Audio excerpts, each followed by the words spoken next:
is very important. And I know when they say they will do it, they would do it. I was also expecting maybe they wouldn't come back today. But when one makes a vow, that vow should never be broken. Otherwise one should not make any vows. Vow means you're going to do it. And when you do it, everybody is rejoicing, but actually that is not the rejoicing. That one has done it. Yes, one has done it. He has made a vow and he has done it. But actually what is impressive is the quality which has caused that vow to be accomplished. Not the accomplishment of the vow. That, of course, is required. But that quality which demands that a vow be taken and kept, that is very impressive. We see in spiritual life, many people make vows when they get initiated. Yes, I will follow the 4 regular principles and chant 16 rounds a day. They take it cheap. That's not a vow. They say, yes, I'll do it. Give me my name and some beads. And then even the next day, they go away, I've seen. This is not vow. This is some foolishness. But a real vow means you follow it. When somebody stands before a spiritual master and deity, he says, I will do this. Then he will do it. That's all. That is vow. Judha Brata. And this following of vow is probably the most powerful thing in this creation. To follow a vow. That is why often we find in the Vedic culture, even sometimes Mother Jashoda, or actually it was Prabhupada's mother, she followed a vow. That she would eat with her left hand until Srila Prabhupada would ask, Mother, why are you eating with your left hand? And then she would eat with her right hand. Of course, this was a little bit of sentiment. There's no Vedic injunction that one should follow such a vow. But the idea was there that if she followed some vow, then she would get the strength or the power to protect the child. And Mother Jashoda also would follow many vows in regards to Krishna, of chanting and of purification, of this and but the idea is there that if a vow is followed, then one becomes very powerful. Just like when Bhishma Dev accepted the vow that he would not get married. He would not engage in sex life. He would be brahmachari his whole life long. In the Vedic culture, it's a very powerful vow, especially if you're a king. For a king to say that, kings never say that. Kings have many wives. But for a king to say that, it was such a powerful vow that the earth was shaking. And Bhishma Dev became so powerful because of that. He immediately got the benediction. He will die when he wants to die, and at no other time. If he doesn't want to die, he will not die. Until he wants to die. That is pretty powerful benediction. But it immediately came with such a powerful vow. That when one makes such a vow, such a promise, the demigods become envious, especially King Indra, and immediately try to break the vow by different means, causing all kinds of disturbances, putting obstacles in the way.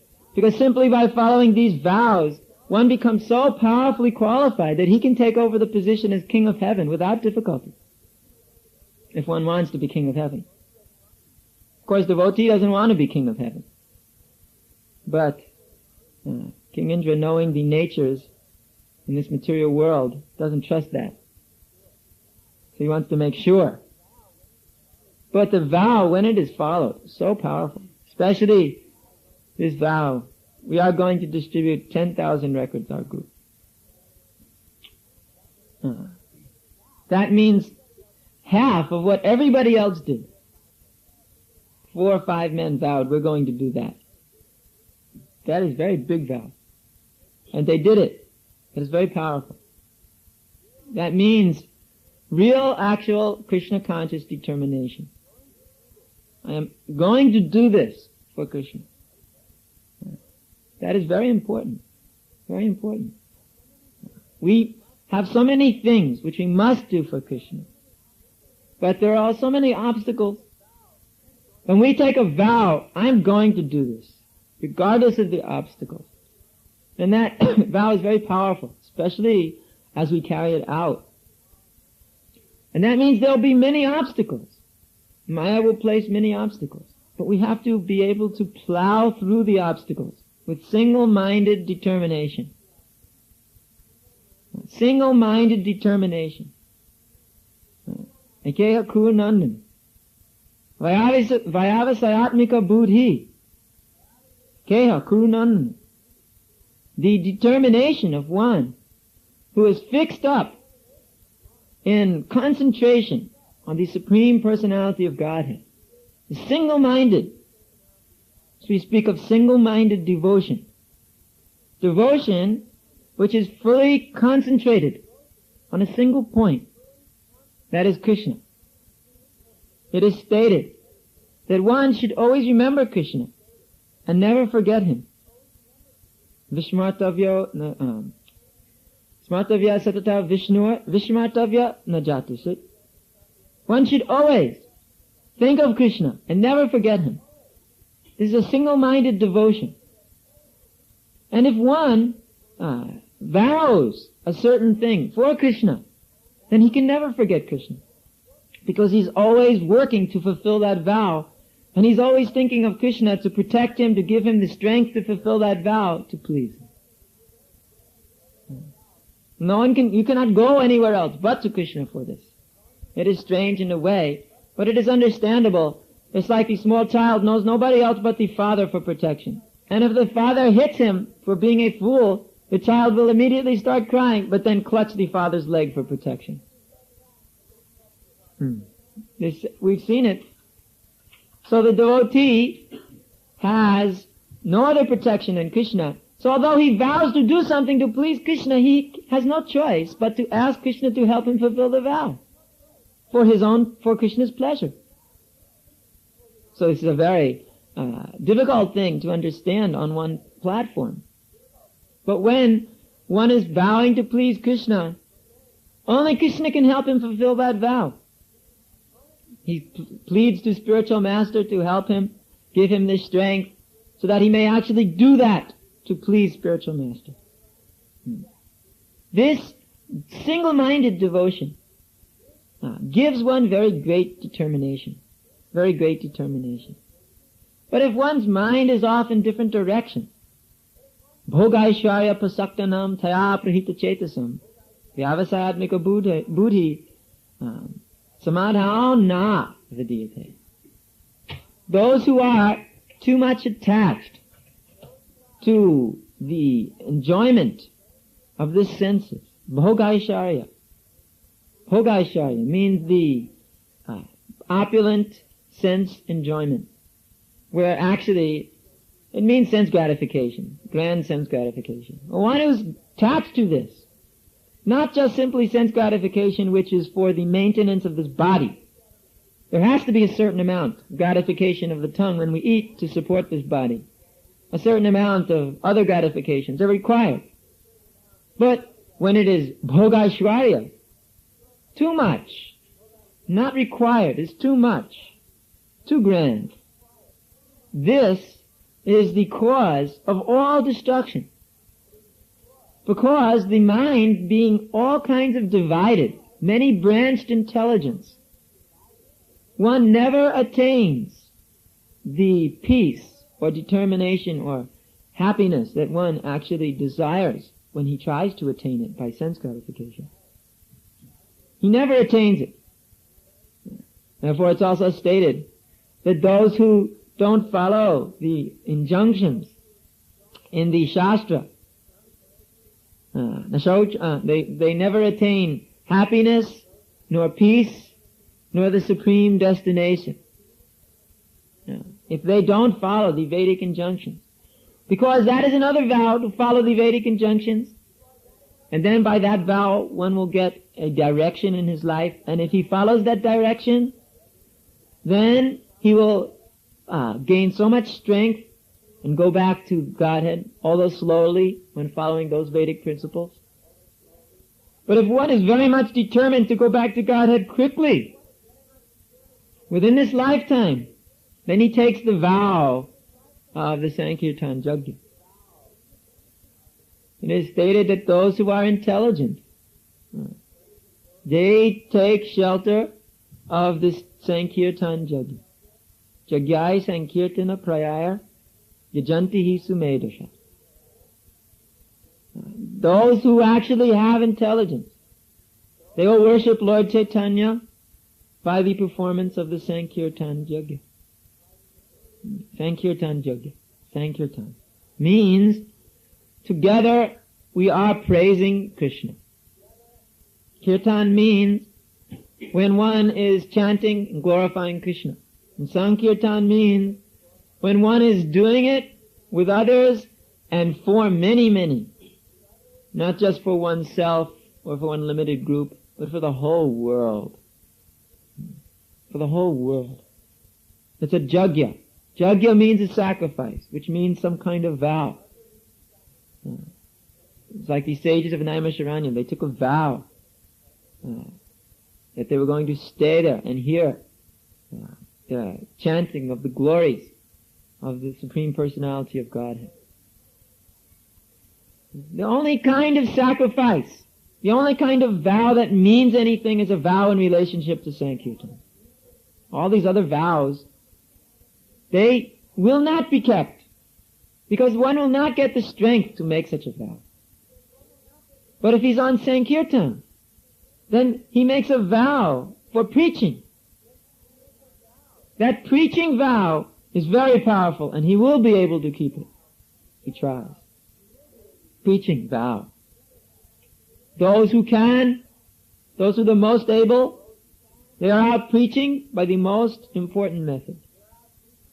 Hand-to-hand distribution of transcendental books, transcendental consciousness to the individuals on the street. That is the frontline warriors. And those who can, they are out preaching mouth to mouth by transcendental vibration, by distribution of prasadam. That is also frontline warrior. And those who are making the books, that is frontline warrior. And those who are supporting the effort, they are in the back lines, but they are also very important. You cannot say they are not important. But those who are sitting down somewhere hiding from the war, not even wanting to support it from the rear, not even wanting to support it from the front, they don't even want to get in the army, they are useless. Asara. They have no vow. No vow. Their vow is Bhogaishwarya. We vow to enjoy the senses under all circumstances, and we will never break that vow. That vow is very powerful. It will keep you forever in Maya. Very powerful vow. But those who vow for Sankirtan movement, very powerful vow. That vow will keep you always in Krishna consciousness forever. And just like we are vowed. Yeah. Actually, Bhagavan is vowed. We're going to get this farm. I am always shaking in my boots about this. But he has vowed that he will make sure that we get this farm. So that is a very powerful vow. Because after all, it is a very expensive farm. And Yashoda Dulal, seeing the intense desire, he said, now I'm going to vow to pay for it myself. But he cannot do that. Not all by himself. So now everybody else has to match that vow. Yes, their group is challenging everybody else. It is us four against all of you. This is the Viking vow. Yes, this is the Viking vow. When the 12 Vikings went to northern England and conquered everybody.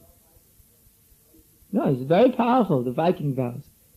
We call them, this is our own personal name of the vow, but we do not find this in the Vedic literature. But that Viking vow is very powerful. Yes, we 4 or 5, we will take everybody on and beat you all. Yeah, very powerful vow. Very important vow also, because that makes everybody feel insignificant, humble.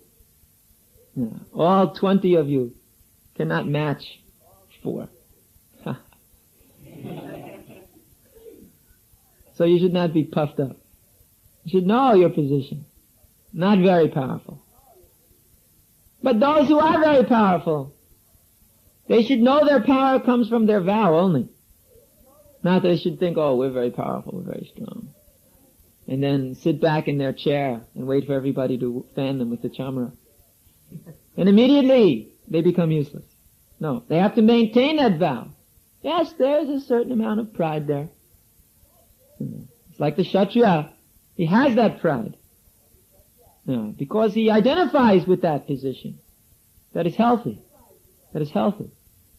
To identify with your position as Sankirtan man, or Sankirtan leader, or Sankirtan Acharya, whatever. That is a good identity. There's a little bit of pride there.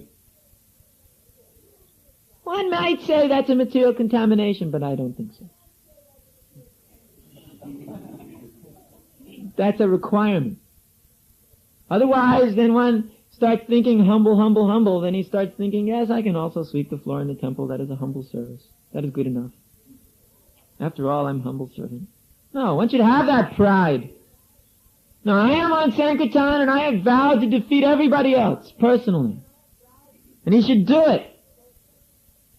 And he should feel a little bit good about that. Not too much. But that pride has to have something there. Don't artificially try to push yourself down. It's not easy to be on top. It's very hard. To be on top is very difficult, because then you have nobody to hide behind. Just like, I know my regional secretaries, they like very much to push me out in front, because then when they make a mistake or do something, they can hide behind me, and then I get the blame. They don't, not too many times. But that is there. That is why we have spiritual master or higher authorities we can take shelter of. When we do something wrong, they can protect us. But if we do something right, and we want to stand in front of them and take the glory, this is cheating. You see? That also means when you do right, then you also have to stand behind and take shelter. Take shelter in all circumstances. So it even takes more Krishna conscious maturity to be the best. Because if you're thinking you're the best, then you're going to fall down from that position very quickly. But if one is thinking, I'm just doing my service for Krishna, whether I'm the best or the worst, I've got to do my best. I may be better than others, it does not matter. But I've got to do my best. And even if I'm the best, but I can do more, then I should not be satisfied with just being the best. I should kick myself in the head. I can do twice as much, but I'm satisfied just being the best. What a rascal. Got to do more. More vow. More determination. I can do more. Actually, you can do unlimitedly. Everybody can do unlimitedly. It is simply the mind telling you, you cannot do anymore. But one can do. One can do. And when he tries, immediately strength is coming. Do it. Strength is coming. And he should go on. Even if he's finished. But he should go on. And that means spiritual strength. The spiritual strength is coming, is flowing through such a person. And then although with so many impediments, he will do so many wonderful things. Vow. I'm going to serve Krishna. I'm not going to stop under any circumstances. Vow is required. But if you make a vow, you make some big talk, I'm going to do this and that, and then you fall on your face, then you stand up and say, I make another vow, I'm going to do this, and then you fall on your face. And after a while, you become a joke. One should not make vows unless he's going to keep it. Right. Even I never make a vow. I never trust that I'm going to keep it. Yeah. But one who's really strong, he will make a vow and keep it. That's why it is stated, you should never make a vow in front of the deities. It is actually stated like that. Don't vow in front of the deities, because if you don't follow it, finished. Just like when you follow the vow, you get so much strength. When you don't follow it, you get so much weakness. It's a fact. Reciprocating relationship. One should be very careful like that. But when you make a vow and you keep it, then this is the highest platform of devotion. Very wonderful thing. Yeah. Krishna recognizes these vows, that when they are kept, he recognizes them. He's very pleased.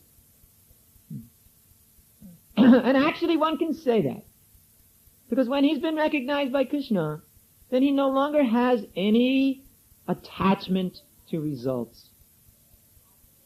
Because that is so much greater, this recognition by Krishna. And he never feels, I'm so great, I've done so much. He never feels like that. He can do unbelievable things and then walk out the door and then do something else the next minute without caring what he did 5 minutes before. And because he's been recognized by Krishna, he's got a higher taste. And he gives up this lower taste of fruitive result. And therefore he can go on forever doing wonderful things. But the man who's attached to fruitive result, he can do something for some period of time, and then he will fall off that platform and try to hold on to his previous glory. But actually, he'll be a miserable personality, miserly personality, trying to squeeze some sense enjoyment out of some achievement somewhere. Creeping up. Miser. But a really generous man, he's always doing, magnificent person, always doing wonderful things and just distributing the results out, not caring, and just going on. Because he's satisfied with having Krishna's satisfaction. Nothing more. He doesn't even think about results. Doesn't even care. But he's just doing things naturally. Wonderful things are naturally happening. Because he only cares about Krishna. Of course, this is a platform realization. And it's not something you can do by mental adjustment. Don't feel disturbed if you cannot act like that. That is the platform of pure devotion. But if you just act determinedly, and that vow becomes the important thing, then the result, after the vow is finished, you're not thinking, I have done so much. Look, see. It doesn't consider it. That's not the consideration. Consider, I have performed my vow. Now I will perform it again. I will do again something. I will do again. Constant determination. And that is required. Everyone in this room should have that. Constant determination. Not splayed out determination. One should think, I am part of this Krishna consciousness movement. I am part of this, it's my movement. No one should think this movement, it belongs to Srila Prabhupada. It's his movement. That's also contamination. Prabhupada himself has said that. If you think it's my movement, quoting now, then you can go away from it, because it's not yours. You won't take responsibility for it, because it's mine. It's my problem too. No. One should think, it is my movement. Everybody should think like that. This Krishna consciousness movement is my movement. It's not Prabhupada's movement. It's not Vishnupad's movement. It's not Gandharvika Giridhari's movement. It's not Lord Chaitanya. It's my movement too. They're in charge of this, but it's mine also. And I have a great responsibility to make sure, just like one says, it's my house. It's my family. And then he'll do anything to make his house and family in perfect order. But if he's responsible for somebody else's house and family, he doesn't care about it at all. He just takes care of himself. So if we're thinking it's somebody else's movement, then nothing's going to happen. And if we're thinking it's my movement too, this is my house, then we keep everything in perfect order. This is my movement also, we have to of course get this farm. Why? So that more people can live here. We can't live any more people here. Did you notice that? I notice it every day. We have to move everybody all over. We're playing like musical rooms right now, trying to squeeze and pack everybody in somewhere. So we have to get this place. Otherwise, all this preaching, when all these thousands of people want to join us, which they will within the next few years, then they have to go somewhere. So all of us should be thinking, yes, this is our purpose, my purpose too. We have to do this. And there's a vow to do it. And therefore, we'll all go out all the time. We'll all distribute all these records. We'll all distribute all these candles. Some of us will go back to books and we'll distribute books, but the others have to go on with candles or records. And then when we get that place, then the vow can transform into pure book distribution. And everybody should just vow like anything. Now, we have to make up for all the books we didn't distribute during this time. And we have to do 10 times more books. But this is all our movement. One should think like that. We have to do it. Not that we are making any money or anything for ourselves.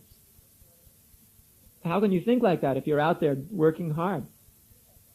You get nothing from it. They can't understand how nobody gets anything from these activities. They're amazed. They can walk around and watch a devotee in one day pack every pocket full of Lakshmi and then go home and dump it on somebody else's table and run out again. They think you're crazy. What they say is then somebody somewhere is enjoying all of this. You take all the money and you send it to America, and somebody in America, he's got a big palace. They heard about a palace somewhere in America. And he's got gold faucets on his toilet in his bathroom. And he's enjoying like mad, eating the money. He makes salad out of the money and eats it. They can't imagine that nobody's making anything out of all of this. They simply can't imagine. This is impossible. There's somebody who's enjoying it all. There's got to be. Otherwise, life can't go on this way. But no, nobody's enjoying it all.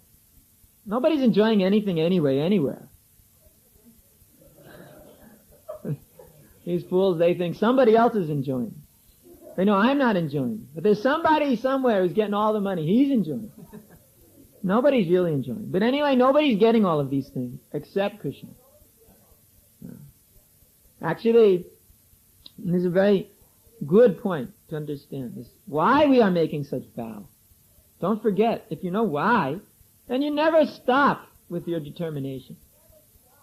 But as soon as the idea comes in, I'm doing something for me, and immediately the whole thing falls apart.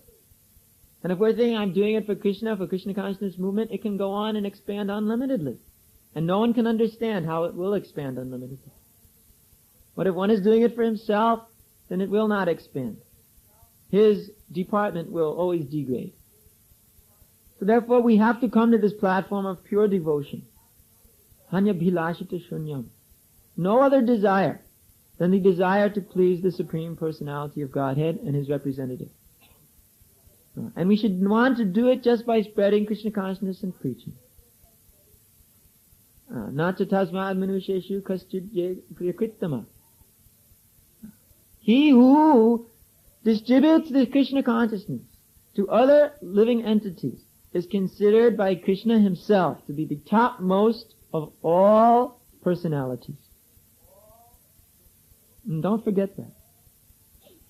So, when we have this single-minded devotion, Vyavasayatmika buddhi, when we've got this idea, Anya bhilashita shunyam, no other desire, then just to please Krishna. Jnana kamadanavitam, we're not satisfied with just developing a big brain or knowledge. We're not hermits who sit in our rooms and collect books and dust. Jnana karmani. We are not interested in fruitive activity where we work like an ass just to be satisfied with our work, or to gain some money, or to gain some fame. Or adi means anything else you can think of. Fame, profit, distinction, all material desire fulfillment, a soft, comfortable house, or whatever. No. Giving up all these things. Krishnanu. Anukulyasya. Krishnanu. Shilanam bhaktirutam. When one is really just serving Krishna favorably, without any other attachment, and that is the perfection of life. That is pure devotional service. Uttama bhakti. Bhakti uttama is something which is freed from all material contaminations. Something which is freed from all personal desires for sense gratification. Sense gratification is very, very dangerous. As soon as one contemplates it even, he's wrapped up. Jayato vishaya pumsam sangas teshu pajayate sangat sanjayate kama kama krodo bijayate. Jayata. As soon as you meditate on sense gratification, then immediately one becomes attached to it, and immediately lust develops, and then immediately anger develops, and immediately one gets bewildered in memory, and one falls down when he loses all intelligence. It's a fact. It must happen. Therefore, in the very beginning, curb this lust by not meditating on the objects of the senses. Does that mean we can sit around all day and say, I won't meditate on the objects of the senses. I won't meditate on sex. I won't. No, I won't think of sex life. No, I won't. I won't. No sex, no. It's like, I won't think of the sweet rice which is sitting right over there. I won't think how good it tastes. I won't think of it. I won't look at it either. I know it's right over there, but I won't think of it. No. I won't want to eat it either. No. I won't grab it with my hand. No. Uh-oh, I grabbed it. Yes, this happens. As soon as you keep trying to negate it, you're attached to it.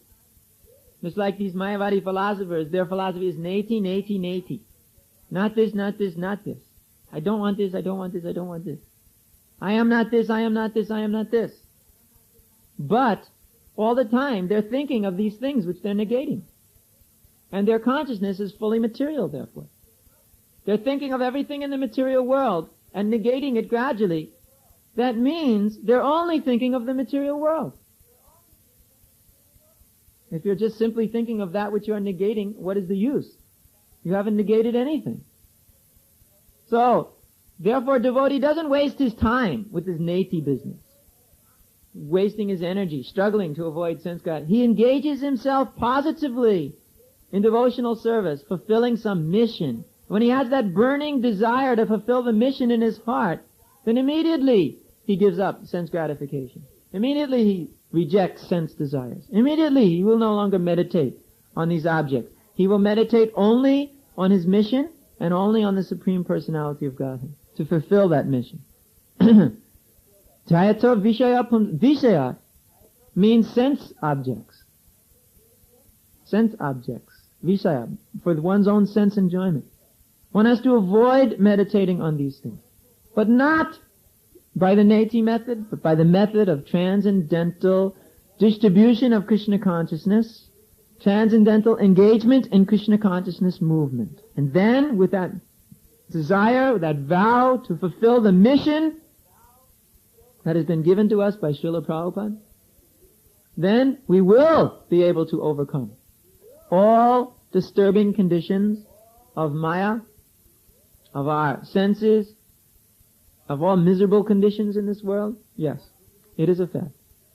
But as long as we have attachment to this body, to our results, to our achievements, to our activities, to our abilities, whatever we are attached to, we have to remain in this world forever to enjoy in various species, to enjoy various achievements, to enjoy various abilities. Therefore, we should never be attached to these things. Only attached to Krishna, only attached to the lotus feet of the Lord, then we will be quite safe. Quite safe. Are there any questions on this point? But just to repeat, sometimes spiritual master may not externally manifest very great pleasure with somebody. He may sometimes, but he may also not. Devotee should not take that to mean he does not know. He knows everything that's going on. He does not have to be informed with a flag standing in front of his face. He can see, he knows even without being informed how somebody is doing. He knows what is going on. That is his ability. He can tell immediately.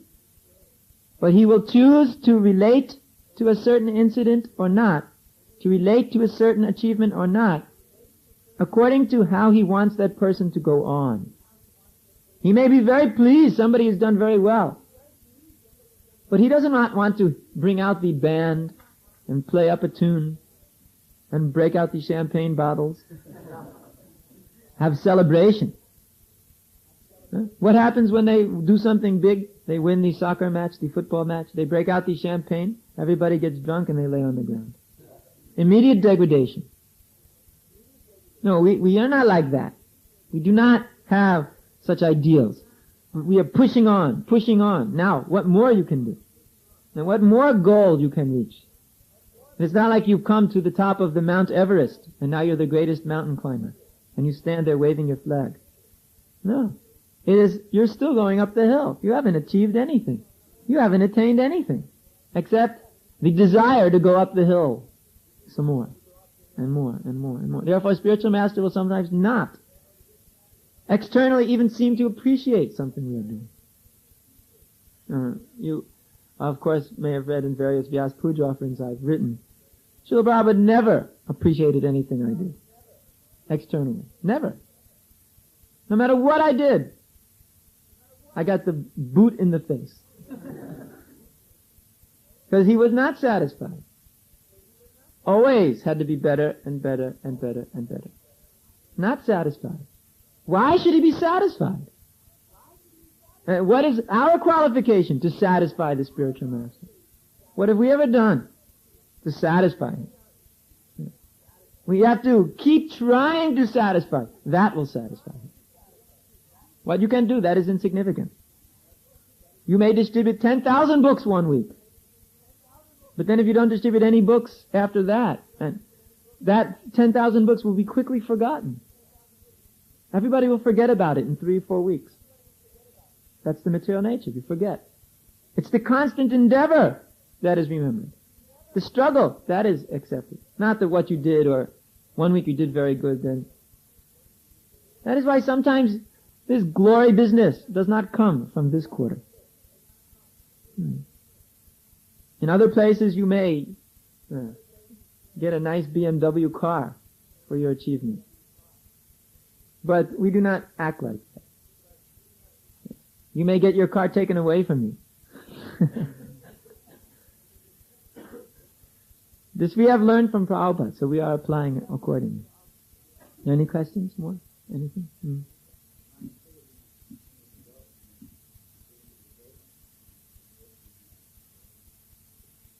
But I just explained in the whole lecture what we're actually concerned with. Because we're glorifying those who are always doing well. We're glorifying those who are always trying. And their results show how they're trying. Yes. You think there's something that doesn't mean anything? How has quantity become meaningless all of a sudden? Nothing's meaningless. Everything has a meaning. Quantity also has its place.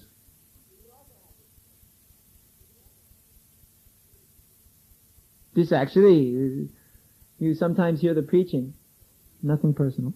You sometimes hear the preaching of those who don't do a lot. Quantity doesn't mean anything. It's the quality of your service that counts. So this is cheating. It's tricks. Twist our philosophy to justify your laziness. I may not do much, but I have great quality.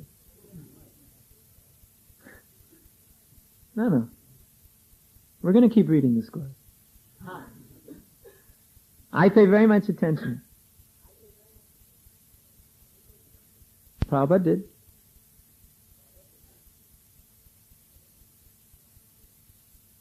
Is that material? No, not at all.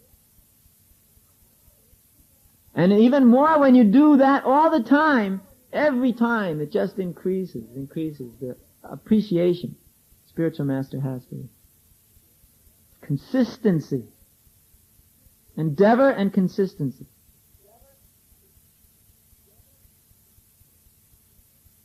You think there's something wrong?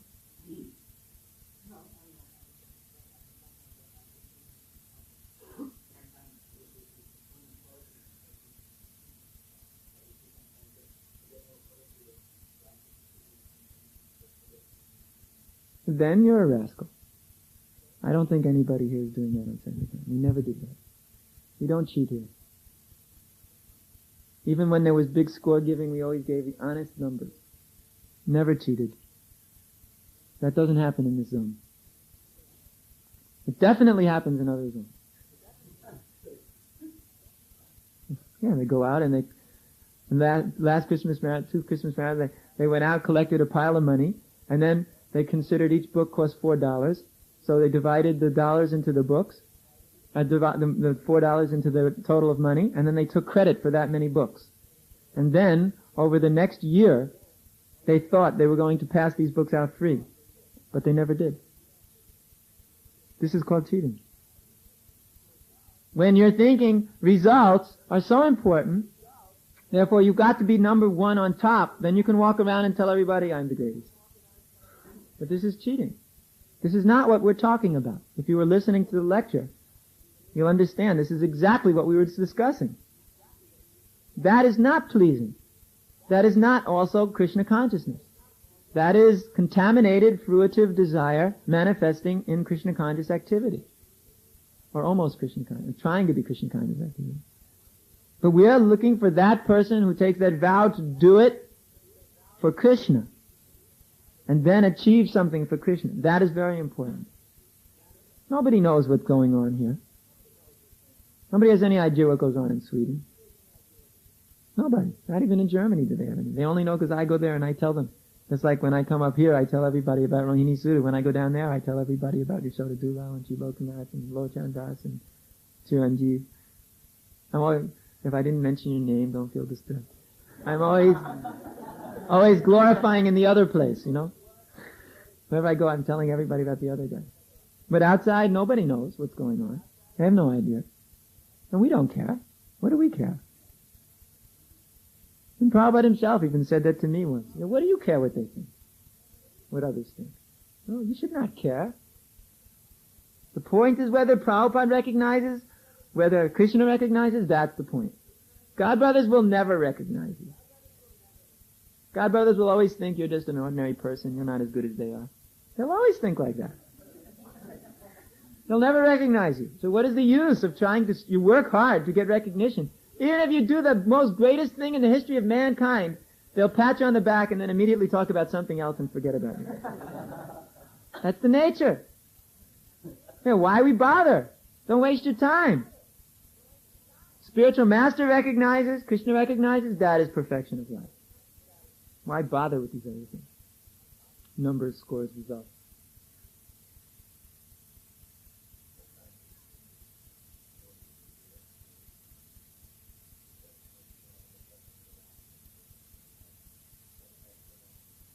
Material desires have overwhelmed them and said, you're burnt out.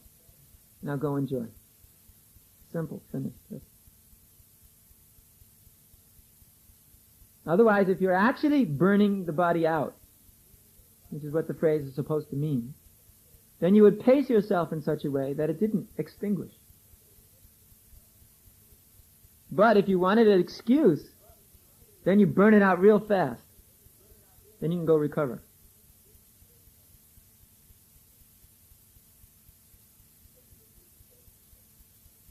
They've gained the taste for sense gratification.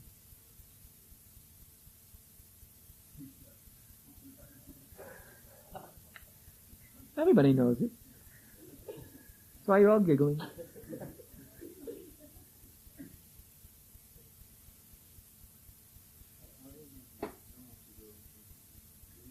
What?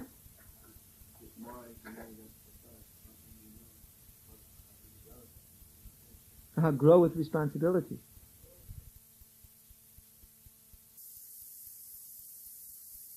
That's all.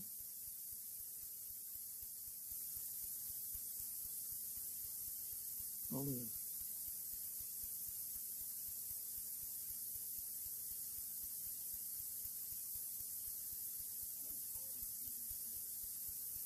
Uh-oh, politics. I smell politics.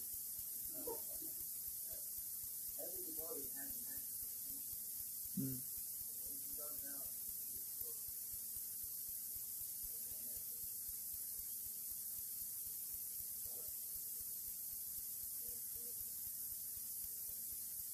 He will advance after going on Sankirtan, and then he will do his engineering work. You believe that, right? Then? Yeah? I don't believe that. Does anybody believe that? Opinions, now.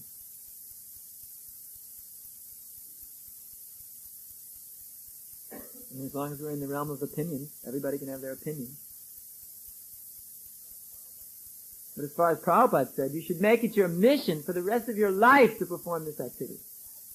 And then, when you actually develop, you find your natural propensity is you're the eternal servant of Krishna in one of these 5 rasas. That's advancement. It's not that in the Nectar of Devotion it's stated when you become advanced, you become an engineer.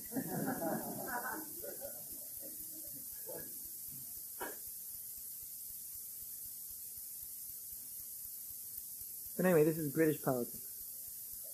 British are very expert at making politics. They like to pit one against the other and watch them fight. They enjoy this very much. That's because they're useless themselves. They can't fight anybody themselves, but they like to watch others fight. Then they enjoy this. This is their nature. Political nature. Huh? Yeah. Look at that. Not a good question.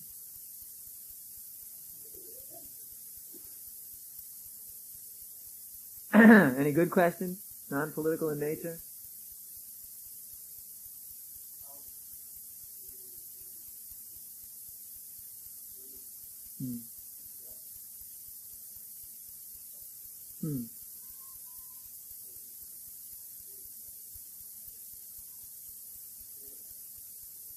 But the ultimate thing is the supersoul.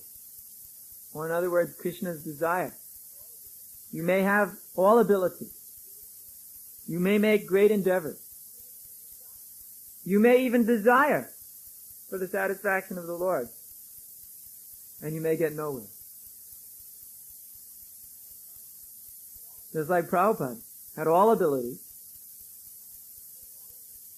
had made all endeavors, and desired so purely that no one can comprehend or come near it millions of years.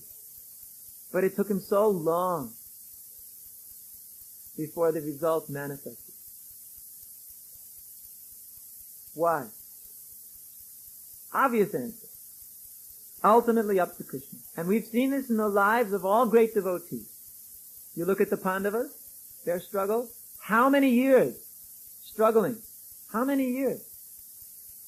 And then the result finally came, when Krishna wanted it to. Therefore, one who asks such a question should understand very seriously one point. I am the humble servant of Krishna.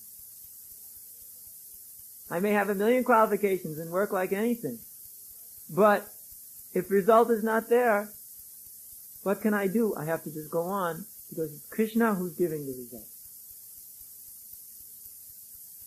It's Krishna who's giving the result. And therefore, when Krishna wants to give result, he will give result. And when result comes, Krishna who's given it, therefore we glorify it.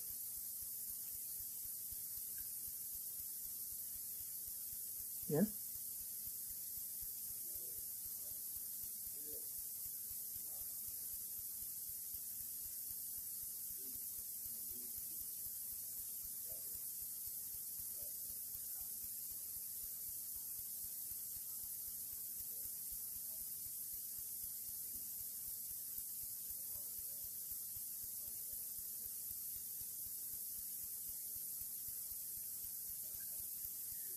Because in Krishna, obviously you're talking about devotional service, right?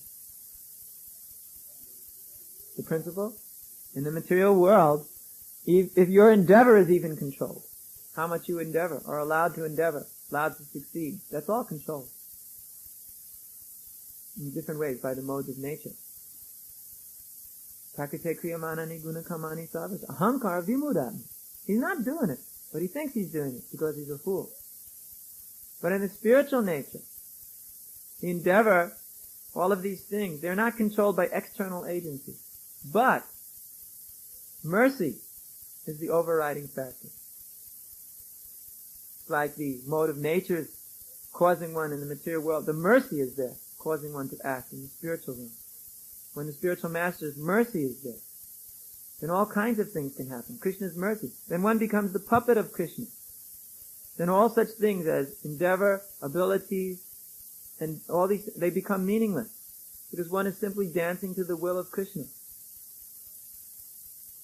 As long as one is thinking it's my ability, my endeavor, my this or my that, which I'm giving, then he's not yet a dancing puppet of Krishna. And that's not perfection.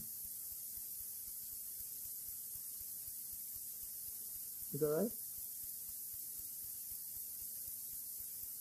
I'm not answering the question fully. I'm kind of jumping over at one point. That's why it may be difficult to understand. Because he wanted me to answer in one way, but then I jumped over that. In other words, actually speaking, it does not matter what you do if you are the dancing puppet of Krishna. Because you're dancing according to his wish. He is playing you like an instrument is being played. Therefore you become insignificant in relationship to Krishna. Now you may say that means you become one with God, right? Yes, one in desire. That's not loss of individuality though. This is the highest platform we're talking about. There's no loss of individuality. Your desire is voluntarily one with Krishna's desire. And you voluntarily are acting as his dancing puppet. Because that mood, that feeling, that rasa is worth more than all amount of self-attained achievements and sense gratifications in all the universes. That little drop of ecstasy. We're talking about the highest platform of perfection. When one has no other idea than Krishna's idea in all respects. And he says, and Krishna's idea may be that I have to suffer. He's also dancing in that way, suffering. Krishna wants me to suffer in order to do something. Krishna is getting something done through my suffering. I will suffer and keep on dancing. Very high platform.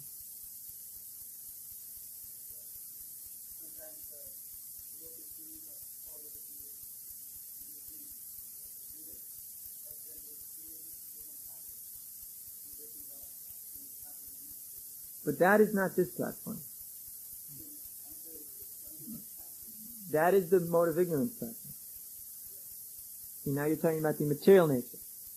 We're talking about pure spiritually realized person. This passivity comes on the platform of ignorance. Ignorance overwhelms us, and some Mayavadi philosophy comes in and says, be peaceful, shanti, do some puja, be happy, be prasad, Krishna and the gopis. It's ignorance. Very low platform. One has to always endeavor. But just like becoming Krishna's puppet, that's an endeavor to become Krishna's puppet. You have to endeavor. The wooden thing, what do you call it, that holds the marionette up, puppet thing, the wooden thing the puppet master uses, right? It's sitting there. And we're the puppet. But we have to hook the hook thing. You have to hook the hook on. That takes endeavor. Can understand.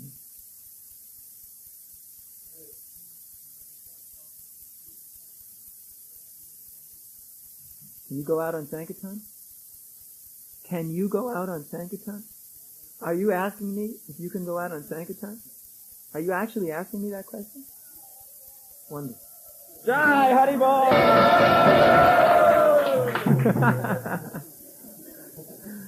That's the nicest question all day somebody asks. Of course you can go out. As soon as your foot is there.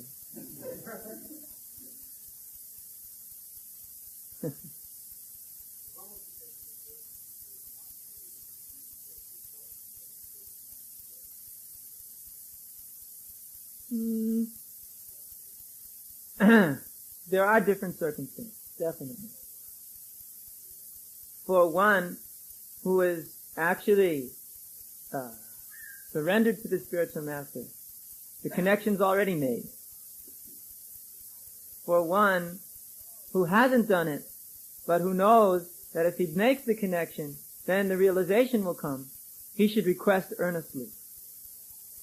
And one who needs it, but is too foolish to ask for it, then he will have to be told.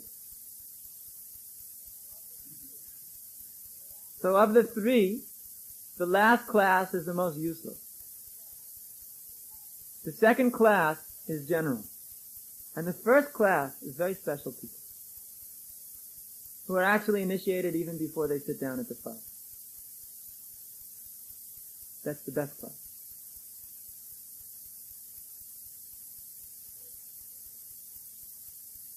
Both initiation, second initiation is of a different nature.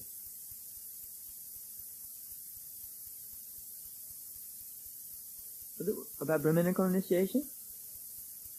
I can give the explanation Sridhar Maharaj once gave. It was a very nice explanation, so I can't think of a better one.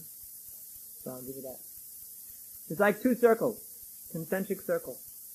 So Hare Krishna, this is called Harinam initiation, can bring you on the circle from the very lowest point to the very highest point. Whereas the Brahminical initiation, you have to be more qualified, but it doesn't bring you so high.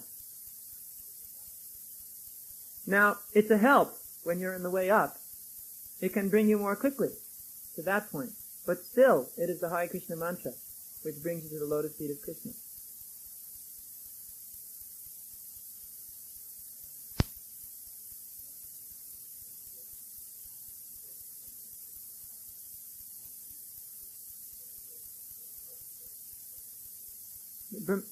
Brahminical initiation is actually forgetting the Gayatri mantra.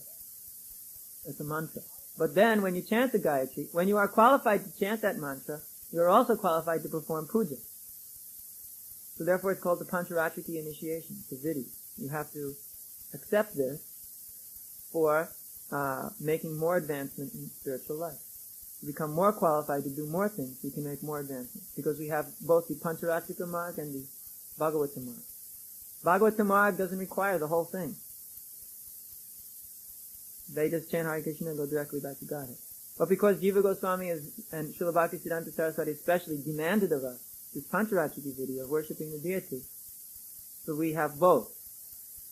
Because we require it. Otherwise, without deity, without worship, then we become Mayavadis.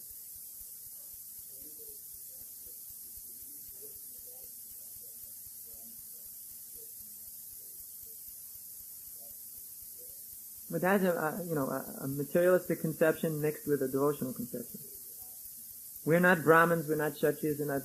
This thread on your back doesn't mean you're a Brahmin in the Varnashram system. Like sometimes devotees in a puffed up way walk into India with a thread on their shoulder and they think, now we're Brahmins, everybody should worship us that way. But they still act like a bunch of malechis. So all the Indians look at you and they say, what is this nonsense?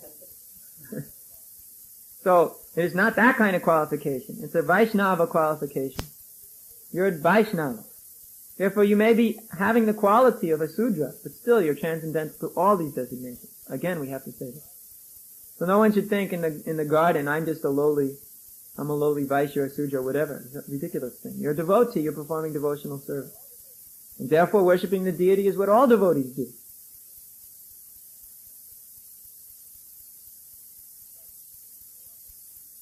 Just like some people offer the deity incense, some people offer the deity some nice scores on Sunday.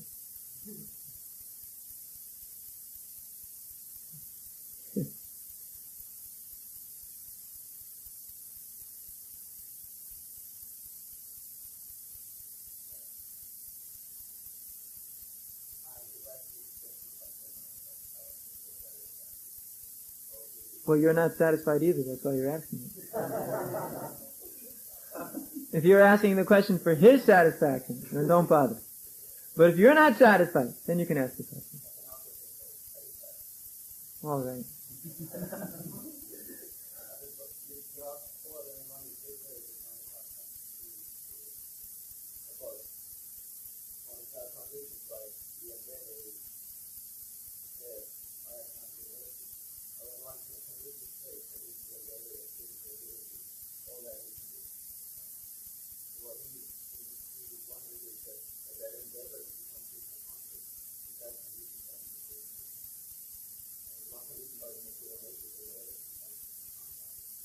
No.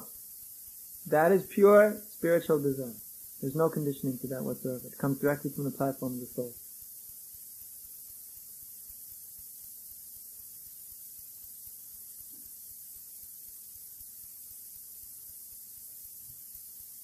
That was a nice question.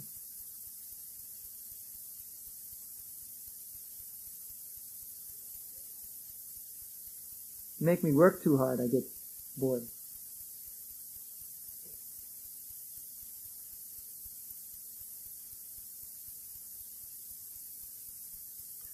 Another question?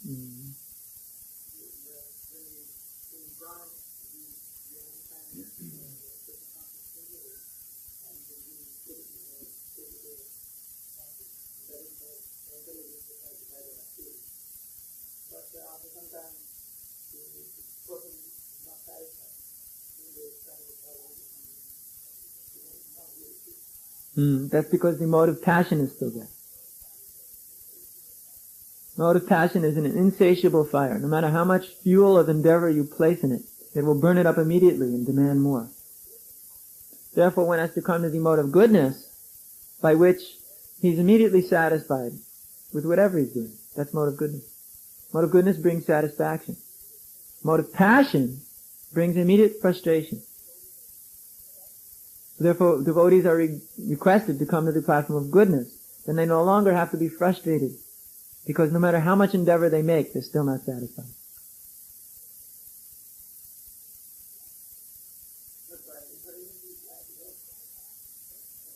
Yes, but by passion he's working.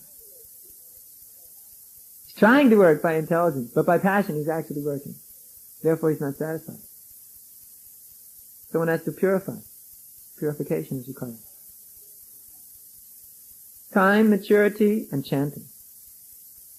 Chanting purely.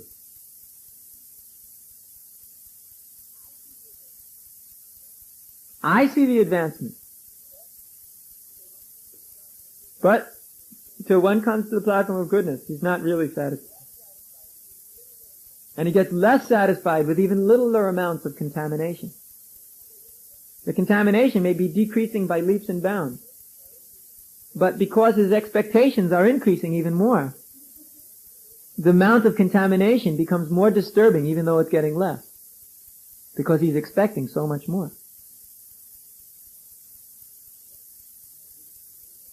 No, that's very good. Because then you're never satisfied. You've got to get rid of all this contamination until you're absolutely pure, and then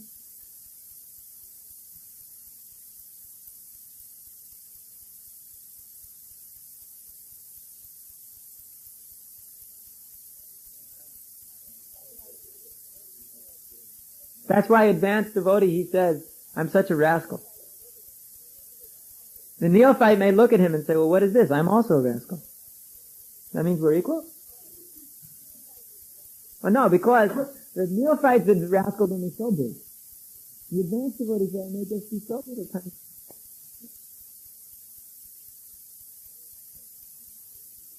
That's why we have instructions coming from the guru and authority.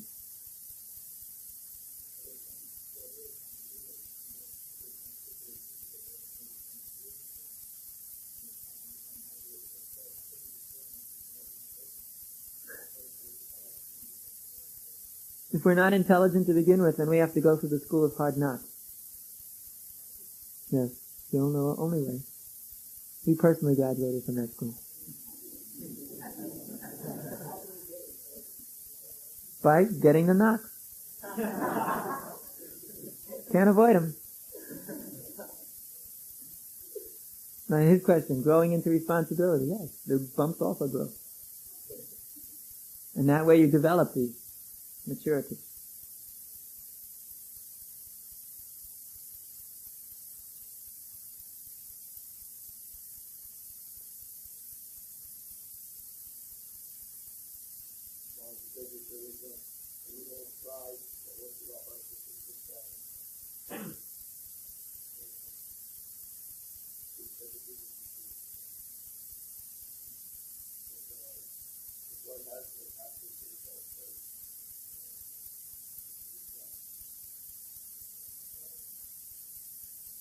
Then he'd better keep making big results, otherwise he's going to be disturbed. Because he's not going to get rid of the attachment. And then when he doesn't get them either, doesn't get the results either, he's just going to be finished. So if one's got such attachments and can't get rid of them, better he makes the big results than is satisfied. Isn't it? It's our philosophy. That's why we have these ashrams. That's why we have devotional service in a conditional state. It means you perform your service, taking into consideration the contamination, but the service will purify. So that little bit of pride is insignificant compared to the purification going on by the service. But if you think something wrong with the pride, you want to push it down, and then your service also falls apart, then what advancement are you making? You're neither stopping the pride, and neither you going Krishna conscious. So better you do big and walk around big. And gradually you realize you're a fool. But the other way, there's no hope. There are many humble people who are terribly proud. They may act very humble, but they're terribly proud. We see this in India. Everybody's very humble. As soon as you push a little bit, that's complete contamination. Yeah, it's a fact. So better you keep the pride and do big. But then you'll purify.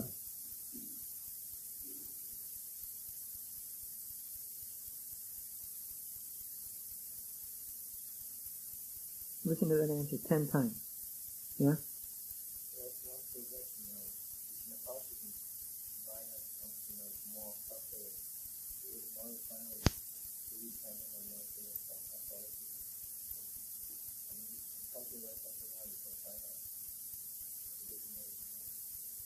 Devotee will call you up one day and say, Chiranjeev, you're in Maya. Get out of Maya. And you'll have to say, how am I in Maya? And he'll say, you're in Maya this way, that way. And then you'll say, really? How do I get out of Maya? He'll say this and that. And you'll get out of Maya. This chain we have is very valuable. Very valuable. He who thinks he's transcendental to the chain of authority in this Krishna consciousness movement is actually lower than a Kanishta. He's actually the lowest of all people, because he's got no hope. No way he can advance.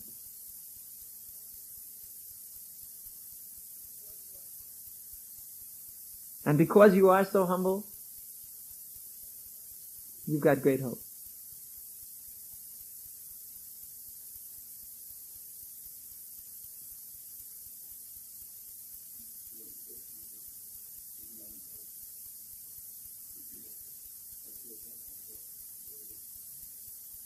Not to America.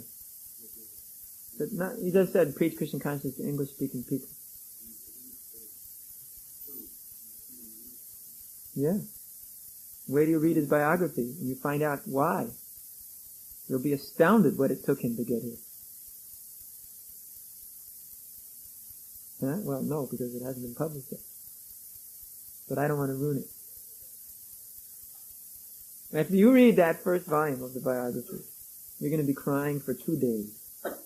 What it took Srila Prabhupada to get to New York City. Unbelievable story. I read it from page 0 to page 538. In one day I could not stop reading. I started at 2:30 in the afternoon and finished at 9 at night. In Mayapur. I could not put down the page. There was no way. It was impossible. So you just wait, you read that, then you'll understand what endeavor means.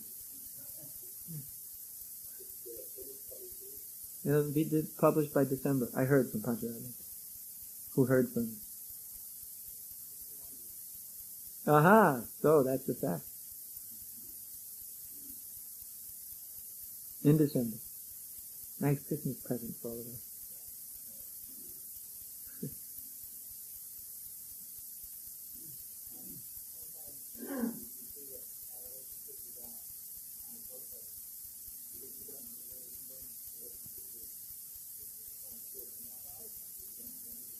But sometimes Prabhupada particularly empowers different personalities to help devotees in different ways. That's a very esoteric point. I don't want to talk about it further. But generally, that's why Prabhupada invented this GBC. Specifically to represent him.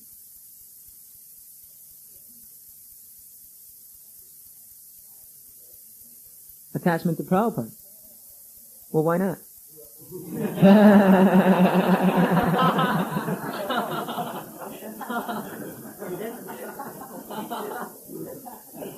And the way you do that is just like when that older god brother, whatever, is giving you this spiritual inspiration, you should take that as inspiring you more in your relationship with Srila Prabhupada. And you should be thankful to Srila Prabhupada that he's given you that association.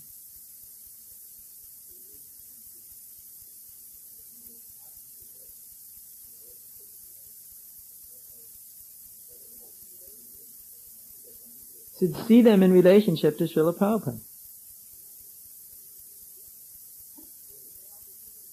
Yes.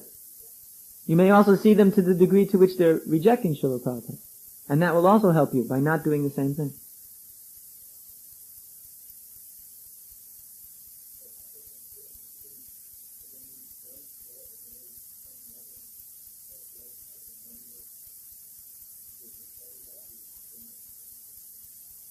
Yes, you have to have loving relationships. You have to have friends. If you have no friends and you have no loving relationship amongst devotees, then there will be nothing to keep you here. Because that means you'll also have no relationship with your spiritual master.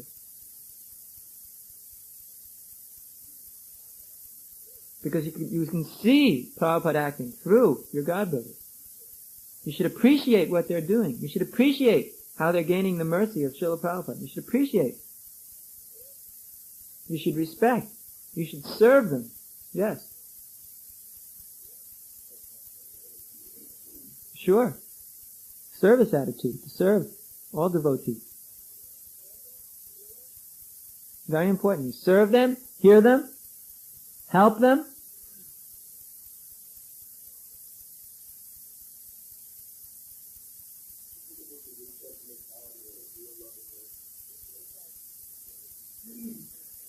Just like Mahakutu said something stupid. So I beat him on the head immediately. Now if I was sentimental, I would just answer his question and go along with it and not want to make waves. But because I care about him, I beat him on the head. Hard, too. It hurt. You don't know, but it hurt. Because there should be correction. That's the difference right there. Understand? Sentimental means you're not acting for the other's benefit. You're acting for your own benefit. Sentiment. You feel gushy sentiment. And you feel very good about dealing with somebody. In a certain way. It makes you feel good, therefore you do it. But a non-sentimental relationship hits you on the head strong. You going to the airport?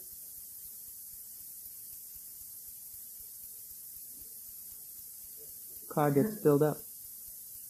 Don't fill the car up.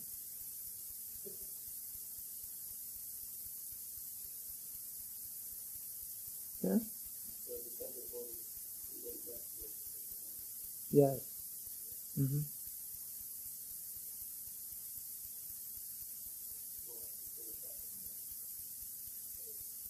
Well, no.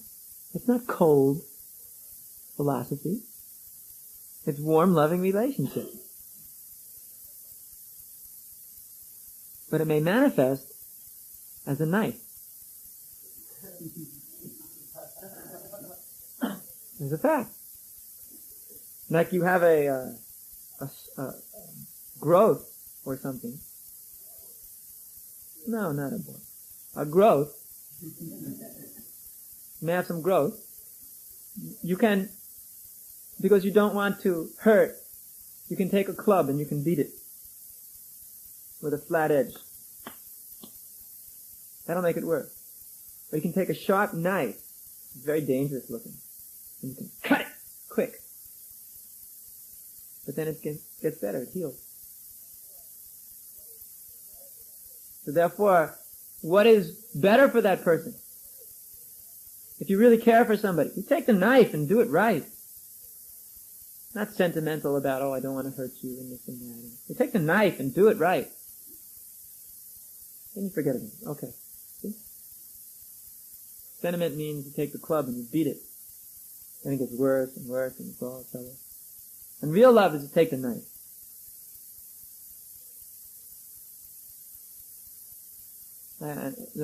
I'm always dealing with Bhakta Mats with the knife.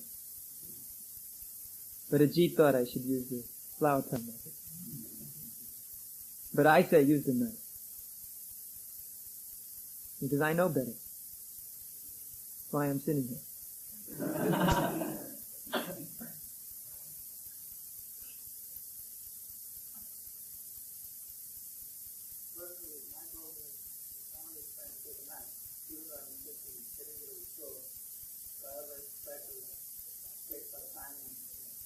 That's why the real expert surgeons grab you by the neck and cut.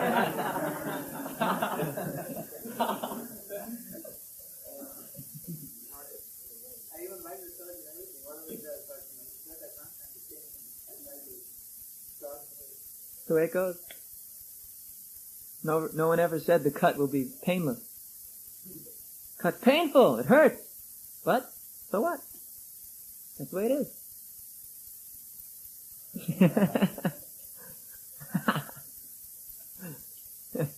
If anybody ever heard this lecture, that, from these points on, I think we're completely mad.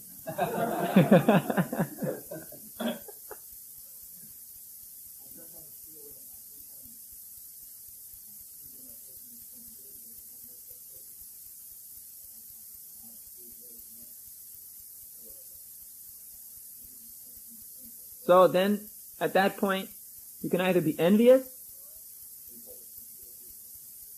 or you preach to that person. If you're envious, you just criticize and make politics against them. And if you're caring, Krishna conscious, you preach.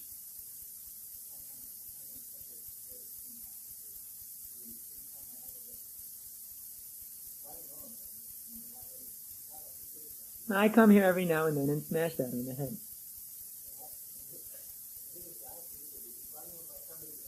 There's different natures. The English nature and the Swedish nature are very different. Extremely different.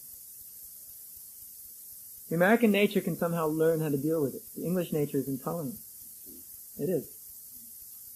We are international travelers, so we know. The English nature is very intolerant. It's very hard for them to deal with the extremely tolerant Swedish nature, which is just on the other side. But that tolerance is an enforced tolerance. Whereas the English intolerance is an enforced intolerance. Whereas the American tolerance or intolerance is just like everything else in America. It just goes wherever you make the most money.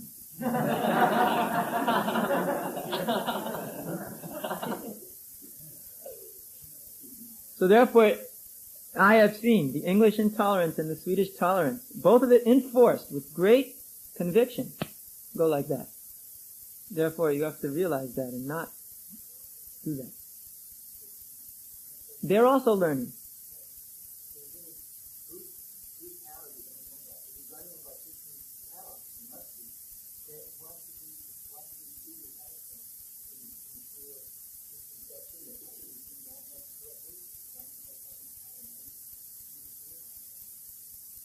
Attachment. You're attached. You're attached to your intolerance. They're attached to their tolerance. Two different kinds of contamination meeting.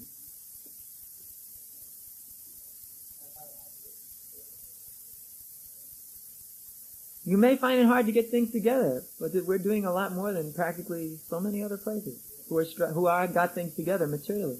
This is working on our spiritual energy somehow. It's a fact. I mean, materially speaking, this place is horribly organized. But spiritually, somehow or another, incredible things are happening. So therefore, we don't get worried about it.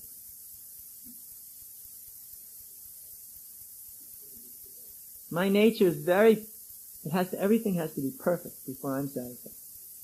I mean, I want it this way, that way, this way, that way. I want everything done just right. Because I'm not concerned about those things. No, I have to forcibly not be concerned. I force myself not to be concerned. But every day, they hear one thing from me.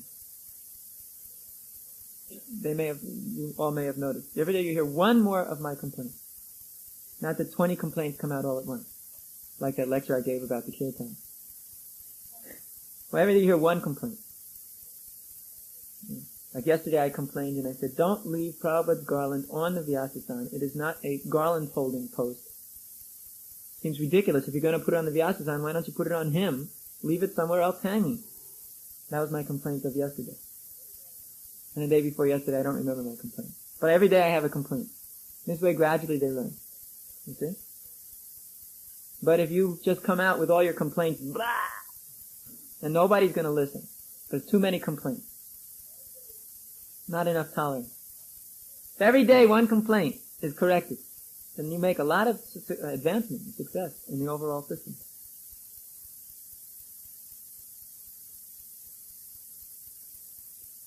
Now my technique is exposed. Now everybody's going to be waiting for my complaint.